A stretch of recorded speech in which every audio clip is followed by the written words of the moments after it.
Narrated Abu Huraira, the Prophet said, no town dweller should sell for a Bedouin. Do not practice najj, i.e.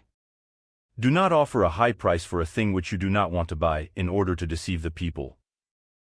No Muslim should offer more for a thing already bought by his Muslim brother, nor should he demand the hand of a girl already engaged to another Muslim.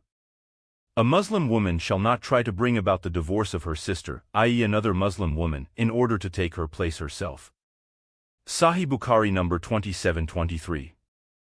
The Book of Conditions. Status Sahih. Narrated Aisha, 11 women sat at a place and promised and contracted that they would not conceal anything of the news of their husbands.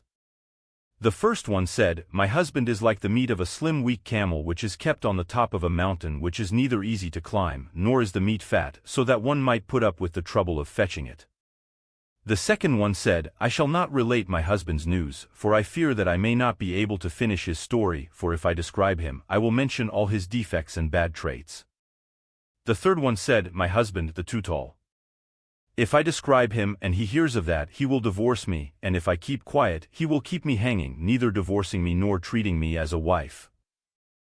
The fourth one said, my husband is moderate in temper, like the night of Tahama, neither hot nor cold. I am neither afraid of him, nor am I discontented with him. The fifth one said, my husband, when entering the house, is a leopard, sleeps a lot, and when going out, is a lion, boasts a lot. He does not ask about whatever is in the house. The sixth one said, if my husband eats, he eats too much, leaving the dishes empty, and if he drinks he leaves nothing. If he sleeps, he rolls himself, alone in our blankets, and he does not insert his palm to inquire about my feelings. The seventh one said, my husband is a wrongdoer or weak and foolish. All the defects are present in him. He may injure your head or your body, or may do both. The eighth one said, my husband is soft to touch like a rabbit and smells like a zarnab, a kind of good-smelling grass. The ninth one said, my husband is a tall generous man wearing a long strap for carrying his sword. His ashes are abundant, i.e. generous to his guests, and his house is near to the people, who would easily consult him. The 10th one said, my husband is Malik, possessor, and what is Malik? Malik is greater than whatever I say about him. He is beyond and above all praises which can come to my mind. Most of his camels are kept at home, ready to be slaughtered for the guests, and only a few are taken to the pastures. When the camels hear the sound of the lute or the tambourine, they realize that they are going to be slaughtered for the guests. The 11th one said, my husband is Abu Zar, and what is Abu Zar, i.e., what should I say about him? He has given me many ornaments, and my ears are heavily loaded with them, and my arms have become fat, i.e., I have become fat. And he has pleased me, and I have become so happy that I feel proud of myself. He found me with my family, who were mere owners of sheep and living in poverty, and brought me to a respected family having horses and camels and threshing and purifying grain. Whatever I say, he does not rebuke or insult me.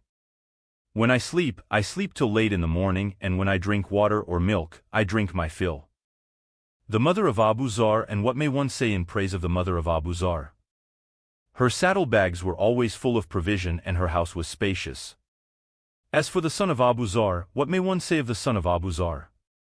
His bed is as narrow as an unsheathed sword, and an arm of a kid of 4 months satisfies his hunger. As for the daughter of Abu Zar, she is obedient to her father and to her mother.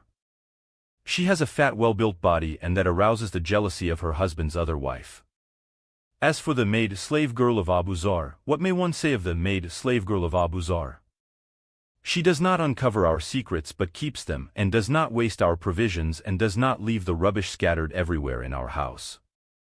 The 11th lady added, one day it so happened that Abu Zar went out at the time when the milk was being milked from the animals, and he saw a woman who had 2 sons like 2 leopards playing with her 2 breasts. On seeing her, he divorced me and married her. Thereafter I married a noble man who used to ride a fast tireless horse and keep a spear in his hand.